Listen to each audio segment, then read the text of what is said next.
Donc aujourd'hui, nouveau rendez-vous au tribunal de commerce afin de plaider la cause du projet des fédérés qui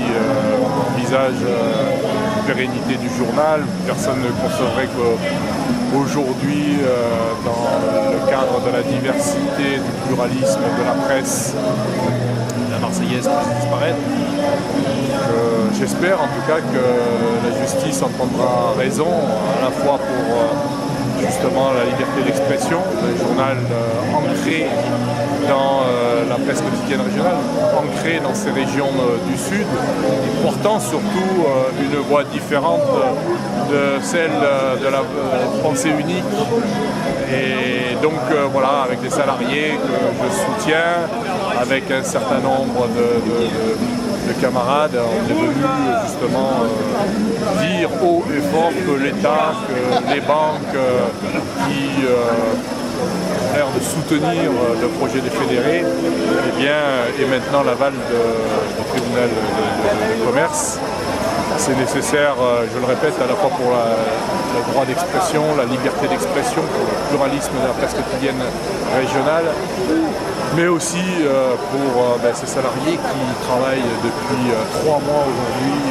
sans savoir de quoi sera fait le lendemain, de quoi sera fait l'avenir. Et je salue vraiment cet engagement, comme je salue l'engagement de tous ceux qui ont porté et soutenu le projet des fédérés. J'insiste sur le projet des fédérés parce qu'il y a un autre projet, mais qui me semble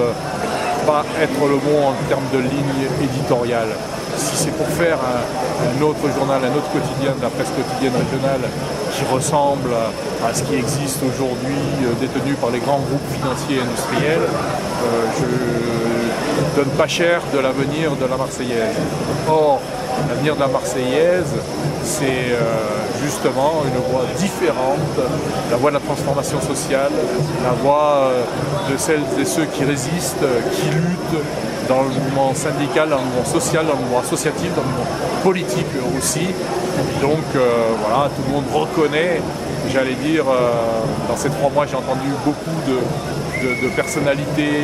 de responsables politiques dire que c'était un journal de qualité qui respectait, même si les voix étaient divergentes et différentes, mais respectait en tout cas le contenu de ce que disait celui ou celle qui était interviewé. Eh bien voilà, on est au pied du mur et j'espère que le tribunal de commerce entendra cela et ne restera pas simplement sur des considérations économiques, même si je ne me fais pas d'illusions sur ce côté-là. Mais je pense qu'il est capable aussi d'entendre une voix politique dans le sens noble du terme, en donnant une chance à la Marseillaise, à l'avenir de la Marseillaise, avec le projet des fédérés, avec les personnels qui resteront pour redévelopper le journal et j'espère redonner aussi un peu de l'espoir à celles et ceux qui risquent d'être laissés sur le bord du